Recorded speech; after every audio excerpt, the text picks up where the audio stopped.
Welcome to the series of final term preparation. ये final term की preparation series की video है। Complete series इस चैनल के ऊपर अपलोड की जा रही है और आज की वीडियो के अंदर आपको ENG 101 की फाइनल टर्म की प्रिपरेशन के लिए इम्पॉर्टेंट ओवरव्यू करवाया जा रहा है। तो शुरू करते हैं आज के इस ट्यूटोरियल को। सो रीडिंग स्किल्स से हम स्टार्ट करते हैं। इसमें स्कैनिंग आ जाता है। स्कैनिंग एक रीडिंग टेक्निक होती है जिसके ज़रिए एक ख़ास इन्फॉर्मेशन जो है उसको देखा जाता है, उसको तलाश किया जाता है टेक्स्ट के अंदर। कोई पैराग्राफ है, पैसेज है या फिर कोई बुक वगैरह उसके अंदर, और इसमें हर वर्ड को रीड नहीं किया जाता। और ये ख़ास तौर पे इस्तेमाल होता है जब हम तलाश करें कोई डेट को, नेम्स को या कीवर्ड वगैरह को। और इसके अंदर रिक्वायर होता है रीडर्स को कि वो आइडेंटिफाई करें पैटर्न्स को कि किस तरीके का पैटर्न है, और फोकस करें रिलेवेंट सेक्शंस के ऊपर। और इम्प्रूव किया जाता है एफिशिएंसी जो है वो एकेडमिक और प्रोफेशनल सेटिंग्स के अंदर। लैंग्वेज फंक्शन जो है उसकी हम बात करें तो उससे मुराद जो है वो क्या होता है, पर्पस होता है जिसके ज़रिए लैंग्वेज का इस्तेमाल किया जाता है, जैसे कि रिक्वेस्ट करना, इन्फॉर्म करना, परसुएट करना या इमोशंस का इजहार करना। अंडरस्टैंड करना, लैंग्वेज फंक्शन जो है हेल्प करता है रीडर्स को कि वो समझ सकें जो इंटेंट है रीडर की, राइटर की जो इंटेंट है, क्या है, किस इरादे से उसने लिखा है, या फिर जो बोला जा रहा है वो उसके पीछे की इंटेंट है। Now the classifying cause and effect relationship. Classifying जो है यानी कि क्लासीफाई किया जाता है, क्लासेस बनाई जाती है। इसमें क्या होता है कि ऑर्गेनाइज किया जाता है इन्फॉर्मेशन और कैटेगरीज बना दी जाती हैं, और वो बेस करता है सेम करेक्टरिस्टिक्स के ऊपर, जो कि हेल्प करता है, मदद करता है अंडरस्टैंड करने में कॉम्प्लेक्स कॉन्सेप्ट्स। और ग्रुप किया जाता है सिमिलर आइडियाज़, एक जैसे आइडियाज़ उनको। कॉज एंड इफेक्ट की हम बात करें तो इसमें एक्सप्लेन किया जाता है कि कैसे एक इवेंट से दूसरा होता है, और लॉजिकल कनेक्शंस जो है उसको फॉर्म किया जाता है, और ये बढ़ाता है कॉम्प्रिहेंशन को। पहचानना इन रिलेशनशिप को ज़रूरी होता है एकेडमिक रीडिंग के अंदर, क्योंकि ये हेल्प करता है आइडेंटिफाई करने में जो रीजंस होते हैं फिनोमेना के पीछे।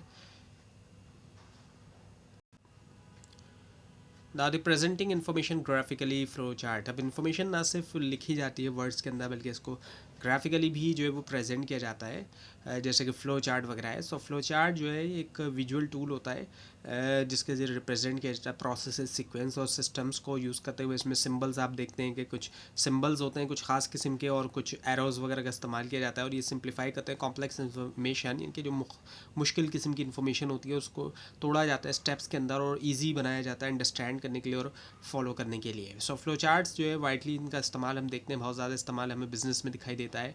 एजुकेशन के अंदर आपको भी इसका इस्तेमाल करवाया गया है, और टेक्नोलॉजी के अंदर भी, ताकि दिखाया जा सके वर्क फ्लो और जो डिसीजन मेकिंग होती है।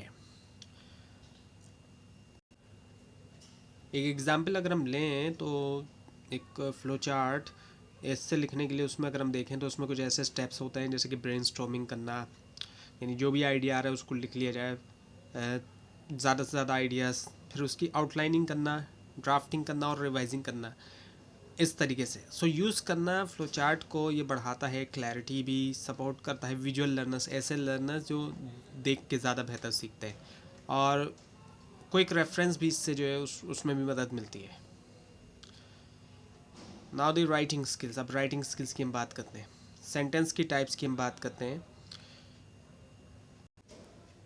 अच्छा, अगर हम सेंटेंस टाइप की हम बात करें, यहाँ पे जो आपको दिखाई दे रही लिखी हुई है असल में सेंटेंस स्ट्रक्चर्स की टाइप है। और जब हम सेंटेंस टाइप्स की हम बात करते हैं तो वो भी चार हैं, ये भी चार हैं: डिक्लेरेटिव, इम्पेरेटिव,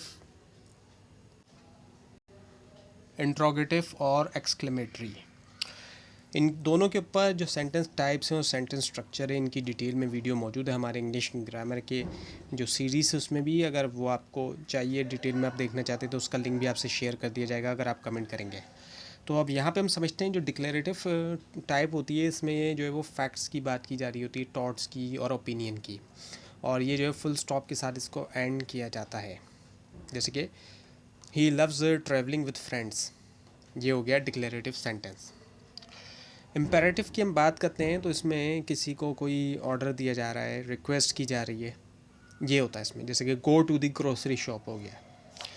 इंट्रोगेटिव सेंटेंस की हम बात करें तो ये जो है क्वेश्चन इसमें पूछा जा रहा होता है, और इसमें क्वेश्चन मार्क भी एंड में लगाया जाता है, जैसे कि when did he will come to my house, इस तरीके से। और एक्सक्लेमेटरी सेंटेंस जब हम बात करते हैं तो यहाँ पर कोई एक जो है वो स्ट्रॉन्ग, अनएक्सपेक्टेड और एक्स्ट्राऑर्डिनरी इमोशन की बात की जा रही होती है।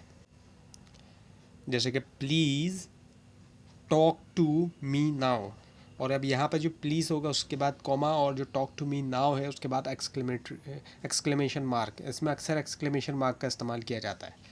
अब अगर हम सेंटेंस स्ट्रक्चर्स को देखें, सेंटेंस स्ट्रक्चर भी 4 तरह के होते हैं।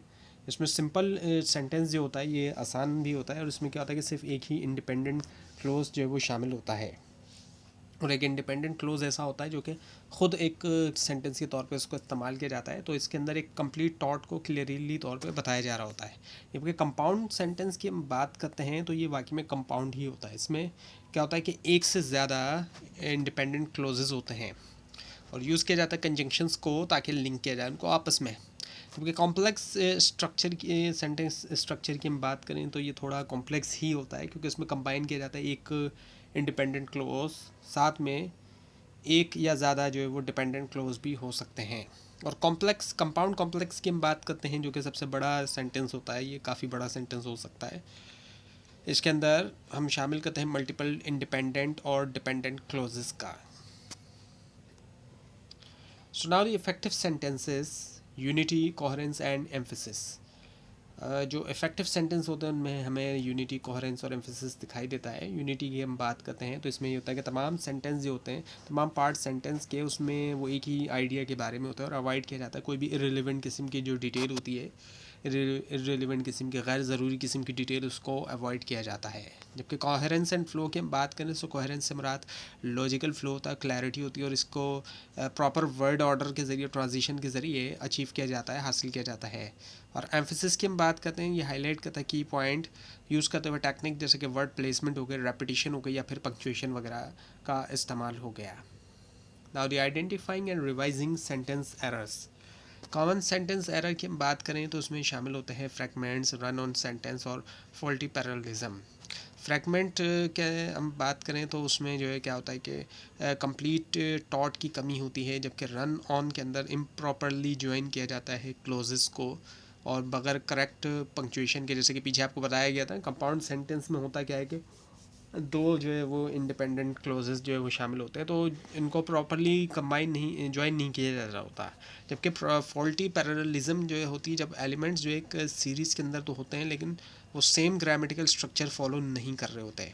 सो रिवाइज करना इन एरर्स को, उसमें हम क्या करते हैं कि हम इंश्योर करते हैं कि सब्जेक्ट वर्ब एग्रीमेंट, सब्जेक्ट और वर्ब एक ही तरह के हों, जिस तरह का सब्जेक्ट हो उसी तरह का वर्ब हो, पंक्चुएशन प्रॉपर हो, कंसिस्टेंट सिंटैक्स हो ताकि क्लैरिटी हो, और प्रोफेशनलिज्म जो है वो हमें दिखाई दे। जब हम फिक्स करते हैं सेंटेंस के एरर्स को, उससे कम्युनिकेशन की इफ़ेक्टिवनेस के अंदर इजाफा होता है और जो भी क्रेडिबिलिटी होती है और उससे क्लैरिटी हमें देखने में आती है राइटिंग के अंदर। नाउ द पैराग्राफ एंड ऐसे राइटिंग। पैराग्राफ और ऐसे राइटिंग की हम बात करते हैं। एक वेल स्ट्रक्चर जो पैराग्राफ होता है, एक अच्छा जो स्ट्रक्चर पैराग्राफ होता है, शुरू होता है एक टॉपिक सेंटेंस से, उसकी शुरुआत होती है जो कि बताता है मेन आइडिया को, बताता है वो कि मेन आइडिया क्या है। और सपोर्टिंग जो सेंटेंस होता है वो प्रोवाइड करता है हमें एविडेंस भी प्रोवाइड करता है किसी भी चीज़ का, और एग्जाम्पल्स भी या फिर एक्सप्लेनेशन भी। जबकि यूनिटी जो होती है वो इंश्योर करता है कि तमाम सेंटेंस जो है वो रिलेट करें जो भी सेंट्रल आइडिया, जो मेन आइडिया होता है। कोहेरेंस की हम बात करें, उसको अचीव किया जाता है लॉजिकल सीक्वेंस के ज़रिए। सीक्वेंस लॉजिकल होता है और ट्रांजिशनल वर्ड होती हैं जो कि पैराग्राफ को ईजी बनाता है कि उसको फॉलो किया जाए। और एग्जाम्पल अगर हम देखें तो ये कि एक पैराग्राफ जो कि क्लाइमेट चेंज के ऊपर है, तो उसको स्टार्ट किया जा सकता है टॉपिक सेंटेंस कुछ इस तरीके का, जैसे कि टेम्परेचर बढ़ने के बारे में, राइजिंग टेम्परेचर के बारे में, और उसके बाद फिर सपोर्टिंग डिटेल्स हों कॉज एंड इफ़ेक्ट्स के ऊपर। स्ट्रॉन्ग पैराग्राफ स्ट्रक्चर बढ़ाता है रीडेबिलिटी और मजबूत करता है आर्गूमेंटेशन जो होते हैं एस्से के अंदर। Now the essay writing and organization. जो एस्से राइटिंग होती है उसमें शामिल होता है प्लानिंग करना, ड्राफ्टिंग करना और रिवाइजिंग करना। एक टिपिकल एस्से को अगर हम देखें, कोई भी एस्से अगर लिखा जाता है उसमें इंट्रोडक्शन का पैराग्राफ होता है, बॉडी पैराग्राफ्स होते हैं, कई सारे पैराग्राफ्स होते हैं बॉडी के, और एक कंक्लूजन पैराग्राफ होता है। इंट्रोडक्शन के अंदर प्रेजेंट किया जाता है थीसिस स्टेटमेंट को, जबकि बॉडी के अंदर डेवलप किया जाता है आर्गूमेंट्स एविडेंस के साथ। आर्गूमेंट्स दिए जाते हैं और साथ में एविडेंस भी होते हैं, प्रूफ होते हैं। ऑर्गेनाइजेशन मेथड्स में शामिल होता है क्या, लीनियर प्रोग्रेशन, कॉज इफेक्ट और क्लासिफिकेशन। इफेक्टिव एसे के अंदर कोहेरेंस शामिल होता है, लॉजिक होता है, यूनिटी होती है, और इसके अलावा आउटलाइन करना। राइटिंग से पहले अगर एक आउटलाइन कर लिया जाए, ये हेल्प करता है स्ट्रक्चर देने में आइडियाज़ का, और यकीनी बनाता है कॉम्प्रिहेंसिव जो कवरेज होती है टॉपिक्स की। सो रिसर्च और प्रॉपर साइटेशन बढ़ाती है क्रेडिबिलिटी, जबकि एडिट करना इम्प्रूव करता है क्लैरिटी और correctness. Now the grammar and usage, tenses and passive sentences की हम बात करते हैं। टेंसेस हमें बताता है टाइम ऑफ एक्शन के बारे में, कि एक्शन कब हुआ, पास्ट में हुआ, प्रेजेंट में हुआ, या फिर फ्यूचर के अंदर हुआ। और करेक्ट इस्तेमाल जो होता है टेंसेस का, उसके ज़रिए क्या होता है कि क्लैरिटी हमें दिखाई देती है और एक्यूरेसी भी क्लियर होता है। जो भी कम्युनिकेट कर रहे हैं, लिख रहे हैं हम, या इवन के बोल रहे हैं वो भी, और एक्यूरेसी है। पैसिव सेंटेंस जो है उस शिफ्ट करता है फोकस सब्जेक्ट्स जो कि परफॉर्म कर रहा है एक्शन से, और ऑब्जेक्ट की तरफ, क्योंकि आप देखते हैं कि जो पैसिव टेंस होते हैं उसमें ऑब्जेक्ट पहले आता है, और अक्सर यूज़ किया जाता है एम्फेसिस के लिए, या फिर जब एक्टर जो है अननोन है, यानी कि जो सब्जेक्ट है उसके बारे में हमें नहीं पता कि वो कौन है, इस वजह से। अब जैसे कि अगर एग्जांपल लें तो the report was completed by the team, emphasize किया गया है रिपोर्ट को, ना कि टीम के ऊपर, ऑब्जेक्ट के ऊपर किया गया एम्फेसाइज, ना कि सब्जेक्ट के ऊपर। सो अंडरस्टैंड करना टेंसेस और पैसिव वॉइस ये ज़रूरी होता है एज प्रिसाइज और वेरिड राइटिंग के लिए। Now the word order and articles, word order affect करते हैं सेंटेंस की जो क्लैरिटी होती है और जो मीनिंग होती है। इंग्लिश के अंदर टिपिकल स्ट्रक्चर जो है वो है सब्जेक्ट वर्ब ऑब्जेक्ट, इनके सब्जेक्ट आया फिर वर्ब और ऑब्जेक्ट, लेकिन वेरिएशन होती है एम्फेसिस के लिए भी, या फिर स्टाइलिस्टिक जो भी पर्पसेस होते हैं। और आर्टिकल्स जो कि ए एन और दी होते हैं डिफाइन करते हैं नाउन को एज ए स्पेसिफिक या जनरल, इन्फ्लुएंस कर रहे होते हैं इंटरप्रिटेशन। और एग्जांपल लें तो जैसे कि आप बुक जो है, इससे मुराद कोई भी बुक हो सकती है, जबकि द बुक की हम बात करें तो ये एक स्पेसिफाई कर रहा है, एक ख़ास बुक की बात करिए। मास्टर करना इन वर्ड्स को, वर्ड ऑर्डर को और आर्टिकल को, ये बढ़ाता है ग्रामेटिकल एक्यूरेसी और जो फ्लुएंसी होती है। नाउ द लैंग्वेज फंक्शंस, अब लैंग्वेज फंक्शंस की हम बात करते हैं, लैंग्वेज फॉर्म्स एंड फंक्शंस की। लैंग्वेज फॉर्म से मुराद ग्रामेटिकल स्ट्रक्चर है, जबकि फंक्शंस जो है वो डिनोट करता है कम्युनिकेटिव पर्पसेस जो कि वो सर्व करते हैं, जैसे कि रिक्वेस्टिंग हो गया, अपॉलोजाइजिंग हो गया, या फिर सजेस्टिंग हो गया। सो अंडरस्टैंड करना फॉर्म्स को और जो है फंक्शंस को, ये मदद करता है लर्नर्स को कि यूज़ करें लैंग्वेज जो है सही तरीके से डिफरेंट कॉन्टेक्स्ट के अंदर, और इम्प्रूव करते हुए रिटर्न और स्पोकन कम्युनिकेशन। और ये नॉलेज ज़रूरी होती है इफेक्टिव इंट्रैक्शन के लिए एकेडमिक, प्रोफेशनल और सोशल सेटिंग्स में।